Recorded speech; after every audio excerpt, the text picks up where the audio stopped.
पांचवा है नशा, छठा है पान, सातवां है आखिरी साध। ये किताब में जो आपन बात वाला हिस्सा बाटे वो हिस्सा के नाव शीर्षक महेश्वराचार्य जी लिखले बानी बत बंवर के 7 गो मौराइल फूल। अपना अनुभव के शेयर करत यहाँ के लिखत बानी कि 1940 से 1950 के बीच में लिखल लेख रूपी पौधन में से छांट के 7 गो व्यक्तिगत निबंध के ए भोजपुरी किताब के दे रहल बानी। अपना बदकुचन पर भोजपुरी विद्वान लोगन के लतकुचन के आग्रह करे वाला निवेदन भी एक किताब के आपन बात में बड़ा ही अद्भुत लागत है। लतकुचन यानी कि आलोचना समालोचना के निवेदन भी कर रहा बानी। तो एक किताब की जैसे कि हम बतौनी है पहला निबंध गलती में महेश्वराचार्य जी कलकत्ता बनारस के जो आपन अनुभव बाटे वो नगरी महानगरी दुनिया के जो अनुभव बा, एकरा अलावा गांव के जो अनुभव बा, पारिवारिक सामाजिक स्थिति के जो अनुभव बाटे ओकरा के पूरा बटोर के बड़ा ही तार्किक ढंग से सोझा रखले बानी। दूसर का निबंध जो सुराख है ओकरा में महाभारत के एगो किरदार युधिष्ठिर आ ओकरा बाद भारतीय राजनीति भारतीय आजादी के एगो किरदार डॉक्टर राजेंद्र बाबू से जुड़ल कुछ वाकया कुछ घटनाक्रम के लेके यहाँ के कसौटी पर हर चीजन के रख रहल बानी। सीखे बुझे खातिर तार्किक बात रख रहल बानी। बुद्धिमता के बौद्धिकता के पाग में एक चीजन के परोस रहल बानी। बड़ा ही शानदार ये निबंध बाटे। तीसर का निबंध हटे लालसा। लालसा में आदमी के माया रूपी सोच, आस पड़ोस के लोगन से जुड़ल सोच, संगे संगे महात्मा गांधी या मोतीलाल नेहरू के उदाहरण लेके एक एक घटना के उदाहरण लेके यहाँ के बहुत समझदारी के साथ शब्दन के संगे बड़ा ही शानदार तरीका से अपन बात रख रहल बानी। चौथा निबंध है स्वभाव।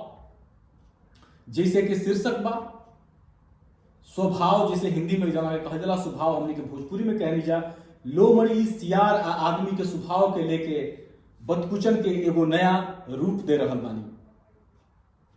आचार विचार से आधारित व्यक्ति कैसन बा ओकरा आचार विचार से आधारित जो ओकर स्वभाव बटे ओकरा पर का निकल के आवत बाटे बहरी वो चीज के बारे में महेश्वराचार्य जी बता रहल बानी।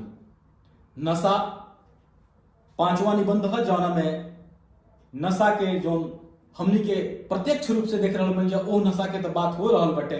काम के नशा, प्रेम के नशा, सामाजिक जिम्मेवारी के नशा, पारिवारिक नशा, हर तरह के नशा, मतलब एक तरह से जनून जौना के कहल जाला वो एक तरह से नशा के रूप में वो जनून के सामने लेके आ रहल बानी। बड़ा ही बढ़िया कलेवर में ए हमनी के पांचवा निबंध में पढ़ब जा जौना के नाम है नशा। छठवां निबंध है पान। पान हमनी के सब आदमी जानता टे, मगहिया पान, बनारसी पान, कलकतिया पान। तो पान के आचार विचार प्रकार ओकर रूप गुण के लेके बहुत सारा बात एक किताब में भइल बाटे। पान के पुराण अगर कहल जाओ तो अतिशयोक्ति ना कहाई। महेश्वराचार्य जी पान के लेके बड़ा ही शानदार ए निबंध के लिखले बानी। पढ़े लायक निबंध बाटे। ये छठवां निबंध बाटे किताब के। सातवां निबंध बाटे आखिरी साध। साध जो बाटे तो डिजायर, मुराद, इच्छा ए से जुड़ल बाटे। आखिरी मतलब अंतिम। ए में एगो विचारक के कोट करत महेश्वराचार्य जी लिखत बानी अंग्रेजी में। वो विचारक अंग्रेज विद्वान के हटे man's life is full of desire. आदमी के जिंदगी जोन बिया पूरा इच्छा से भरल बिया।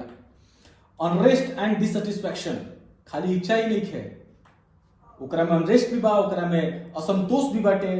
तो ई आदमी के नेचर हटे। आदमी के जोन ओकरा भीतरी जोन बाटे ओकरा बारे में महेश्वराचार्य जी बता रहल बानी। आगे लिख रहल बानी ये एगो विचारक के कोट के लिए बनी हुआ के ही विशेष for what he does not and is miserable of it and he at once gains earnestly wants something else beyond।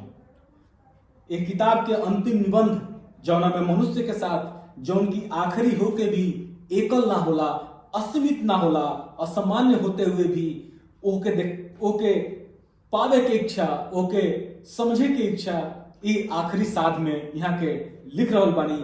मनुष्य के संगे संगे सगुण निर्गुण सजीव निर्जीव सबका मुराद, सबका इच्छा के बाद सबके अंतिम जोन एगो पावे की इच्छा होला चाहे कुछ करे की इच्छा होला ओकरा बारे में ए निबंध में लिख रहल बानी। एह किताब के ई 7 गो निबंध बाटे। एह किताब के पढ़े के सुझाव हम ए से देब कि भोजपुरी वो ठेठ भोजपुरी में जौन की मुख्य रूप से जौन भोजपुरी है, जौन भोजपुरी के पहचान हटे, यदि भोजपुरी में कुछ बेहतर पढ़े के बाटे, ठेठ भोजपुरी में पढ़े के बा, हिंदी अंग्रेजी के रेफरेंस लेके पढ़े के बाटे, तो बौद्धिक रूप से ई किताब बहुत ही सहज, सरल, सरस आ तार्किक रूप से लिखाई बिया। एह निबंध संग्रह के पढ़ल यदि भोजपुरी भाषा साहित्य के बारे में, साहित्य के स्थिति के बारे में, भोजपुरी भाषा के पैमाना कुछ बनावल चाहतनी तो एक किताब के रुआ सबके जरूर पढ़े के चाहिए। बहुत ही शानदार किताब भेटे। एह के आत्मसात करे खातिर, एह के सीखे खातिर एक किताब के पढ़ल जरूरी बा कि आखिर भोजपुरी भाषा हो का आ भोजपुरी में का सृजना हो सकेला। किताब भोजपुरी साहित्यांगन पे बिया।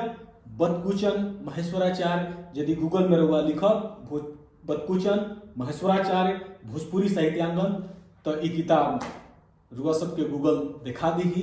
भोजपुरी साहित्यांगन पर जाके रुआ सब एक किताब के डाउनलोड कर सकेनी, एक किताब के पढ़ सकेनी आ एक किताब के बुनियाद रख के, एक किताब से प्रभावित होके रुआ सब भोजपुरी में बेहतर तरीका से लिख सकेंगी।